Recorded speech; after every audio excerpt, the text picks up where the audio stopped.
I asked for some of your hottest watch takes and unpopular watch opinions on Instagram, so today we're going to be looking at them, and I'll be giving some of my hot takes as well. Let's go. Okay, number 1 from Atomic French. Sometimes it's better to pay over retail. Okay, this is something I've been thinking about a lot lately, and it really depends on who you are and what your collecting goals are. Like if you're a person who only wants a couple of pieces in their collection and they're the Rolex Daytona and a stainless steel Aquanaut, you don't want anything else, you're not a collector or anything, I can understand why people would go to the secondary market to get these, because you're just not going to be allocated them straight out the gate. So it does make sense for some people. I've taken a lot of hate for this because I won't pay over retail. I just won't. I'm too cheap. It's no shade to you if you're willing to pay over retail. But the thing is, I am a collector and there's a lot of watches I want from certain brands. So if I had to build a history with Patek, say, before they'd allocate me an Aquanaut, I'm okay with that. There's so many other Pateks I want anyways in the meantime. I want a Ladies Calatrava 7200. I want a 7234. I can build some spend history because I'm in it for the long haul. I'm playing the long game. If you are spending over retail, at least wait till it's the bottom of the market, kind of like it is now. But yeah, it's your money. Number 2, hot take, coming in from Mark's Watches. The Hublot Classic Fusion is awesome. Okay, Mark, this is a hot take. And I really can't disagree. I know it goes against all the teachings of the patron Saint Nico, and on the whole, most Hublot watches are garish and terrible. But I really can't argue with the Classic Fusion. So this is the watch that started it all for the brand back in the 1980s. The newly formed Hublot released the Classic model, which was a precious metal wristwatch on a rubber strap. This sounds really normal nowadays, like for example my husband has a yellow gold Daytona on the Oyster Flex, but at the time it was groundbreaking and shocking. The first Classic model looked pretty much identical to the 3-hand Classic Fusion we know today, except without the indices and without the seconds hand counterbalance. I think it's pretty genta feeling and pretty classic sporty, but I should say I really understand why everyone clowns on Hublot. Their pricing structure is a joke and their designs tend to be a bit garish, but I can't help but respect them. Dylan Alexander says, I will tell you like I told Teddy, Speedmaster over Daytona. I'll tell you. No, I disagree. I feel like as a watch geek, there's this litmus test over Speedy or Daytona, and there really doesn't have to be. I have both. I love both. I'm actually wearing my Speedmaster right now. But they're both so different and have such different experiences. The Daytona is one of the thinnest self-winding chronographs I've ever worn. It feels elevated, sporty, bloody love it. And the Speedy is so classic. I love the manual wind, and it's one of the most handsome watches ever in my opinion. It doesn't have to be this or that. Both. Okay, next one. The Speedmaster isn't all that.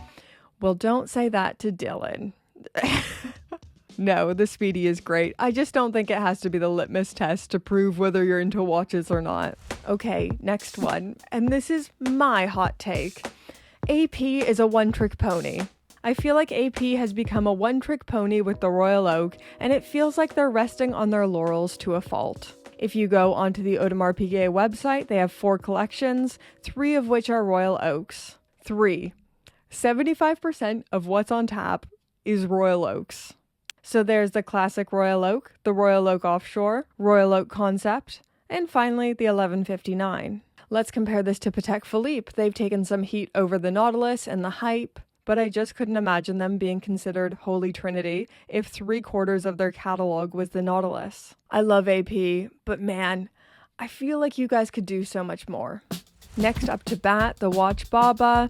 If you don't get allocated within 6 to 18 months, you aren't the right customer and you won't get it.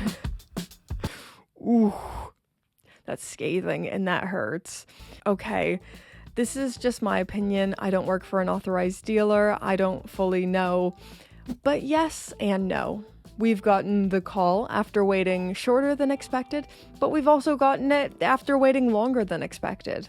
It all depends on how much your AD is being allocated from the brand in the first place. I'm assuming this is talking about Rolex. My husband got the call on the Hulk after waiting over 2 years and being on the waiting list, and same for his GMT Master 2. But I think there is ADs who lead people on and don't tell them the truth.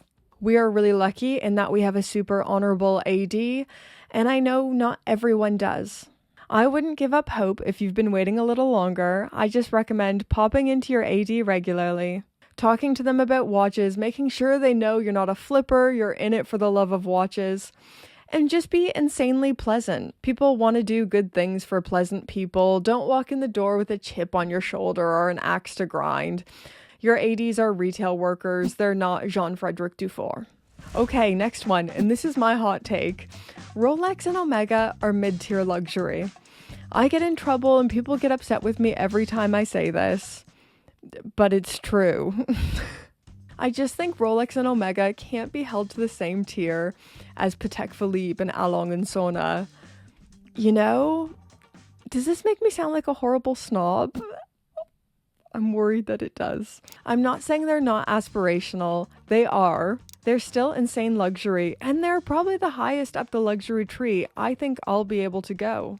But they're not super high-end luxury, and I think that's worth categorizing. Does this make me sound super snobby? No, it's realism. Oh man, it's another one of my hot takes. I don't think there's anything wrong with customizing a watch. I actually kind of love it when people make their watches their own, but I know so many people in the community think, you should keep it all factory. Yeah. But why? It's their watch. They can do whatever they want with it. Not everyone is gonna like the same old, boring, generic things. There's this guy I follow on Instagram called The Dial Artist, and he does these amazing multicolored speckled customizations, and I bloody love it. Or Artisan de Genève. To me, this is the ultimate move of, I don't care about resale value. This is my watch. I'm gonna make it how I like. And who am I to tell someone what they can and can't do to their own watch? Oh geez, ending this one with another one of mine. I've got some really scathing ones here. So watch geeks don't put their money where their mouth is. I think we better end on this one because I'm gonna get myself into trouble if I keep talking. But so many watch geeks don't actually buy the watches that they swear are so good. Case in point, the Blancpain 50 Fathoms. Watch Geek litmus test. 50 Fathoms is amazing. I love it so much. Who couldn't love it? And yet, I don't know a single person who owns one. And I know so many watch nerds. I see you all at red bars all across the country. I've never seen a collector have one of these. Glashütte Original CQ. It's another one. Who would ever buy the Submariner? I'd buy a CQ. Okay, then do it. I've heard so many collectors express preference to the CQ, and yet none of them have one.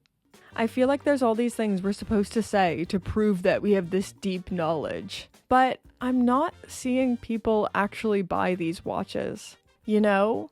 Myself included. I'm clowning on myself right now as well. Okay, let's end this video here before my big mouth gets me into any more trouble. And these are just opinions. These aren't gospel. These hold no weight. It's just opinions. Everyone has one. So I'd love to hear your hot takes and reaction to some of the hot takes in here. Let me know in those comments down below.